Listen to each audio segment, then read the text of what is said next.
viewers, and welcome to more Project Cars action. This time we're in the Lotus 98T at Monza. Legendary car on a legendary circuit that retains a wonderful historical feel of Formula One. So here we are, all assists off, 100% AI. It just happens randomly I'm starting on the front row. I did a couple of races starting from further back, but either way it doesn't make it any easier getting through turn one. I find that the AI cars are much quicker than me off the line as we get through turn one, quickly on the power. So we're fighting the wheel spin. Now this is a really tricky car to drive, I can tell you. It took a bit of practice just getting up to speed, but then understanding the nuances of how to drive it. So here we go to the chicane, and you can see you turn in, the car will sweep. It's always moving slightly sideways. There's a bit of sliding going on all the time. And the second part of the chicane, I'm sliding again here. You can turn in, but the back end will stand out. But you've just got to make sure as you get on the power that you're balancing that throttle.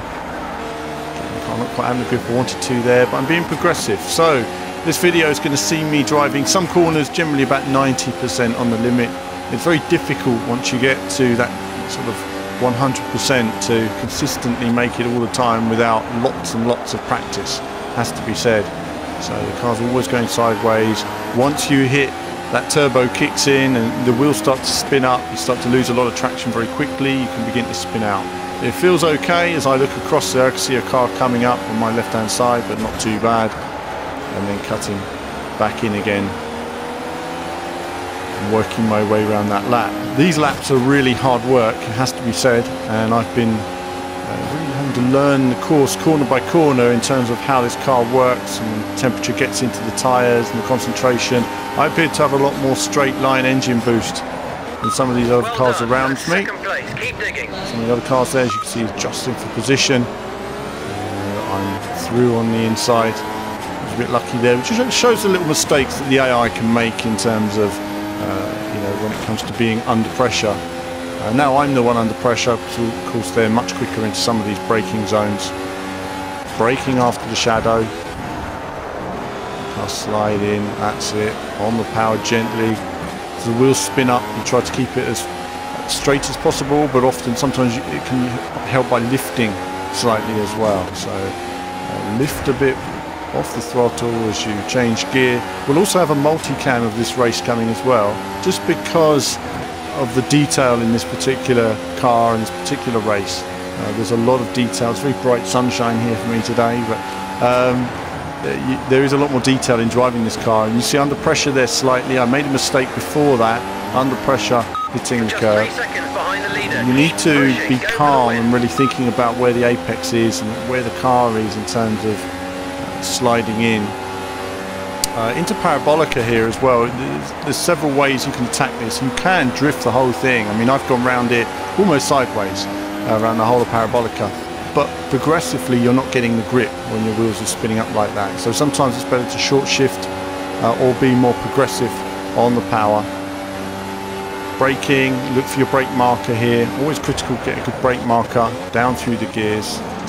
First gear, nicely over the curbs. And now my focus is on first place. And just getting my gear shifts right, getting out that slow corner, very tricky, not always full power. There's one thing for a lot of you watching this is I always say leave assists on, but even with assists on, you still want to be progressive.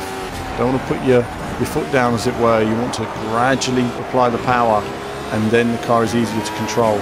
Lots of people asking about my force feedback settings and my wheel settings.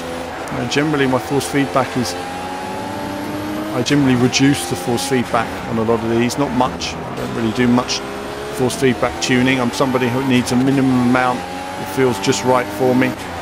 Part of it's wheel preservation, so I can't be braking my wheels all the time, and the other part really is just enough to feel the car, but not enough to affect my overall driving style. When it comes to wheel rotation, I set it on the PC at 360 degrees, that's what works for me. And then in every game obviously calibrate that, and went through the standard calibration on project cars, and I've left it at that, and it works for me. So there's no real major changes in terms of wheel setup. It's mainly about getting used to the nuances of the car that you're driving. I suppose you could alter your wheel setup if you dedicated yourself to one type of car.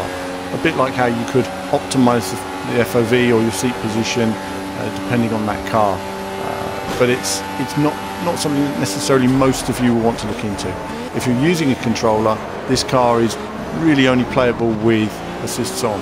It just doesn't feel, it spins so easily with assists off. So I mean, it would require a lot of work, and I haven't done it enough with assists off to practice. But with assists off on the wheel, you really do get a feel. But again, this is very hard work. So lap 4 now, lost a bit of time in the last lap, made a mistake. I'm going to look at that in the multicam video when we see that. Now gradually just trying to keep it together. Getting on the power. So progressive on the power, not wanting to use the curbs now. I'm thinking more about recording the videos. The back end stood out on me, and there we go, more time was lost. That's it, any hope of catching first place is gone. Now I'm aware of the car just in my right hand mirror there, looking across, thinking no, I have this braking point, trying to turn in, a little bit of curve, that's not what I wanted, so I'm slow through this section now, lose a couple of miles per hour, a little bit of traction. Now I know he's going to be near me, looking at my mirrors, but I'm okay. So you're aware of lots of details, you know, lots of feeling from the car, where the limit is, how close you want to go to that limit, especially when I'm recording videos. I don't want to be spinning out all the time, so I'm being very progressive. And then I know when I get to this straight I've got a bit more boost, the car's going to pull away a bit. Down the long straight, and looking for my brake marker. Now brake markers really determine, you know, they're different for everybody. I have brake markers for how I brake and when I brake. You just need to do lots of laps, and you'll find there's one point on the circuit every time you hit your brakes, and thereabouts you'll be at the correct speed for the corner.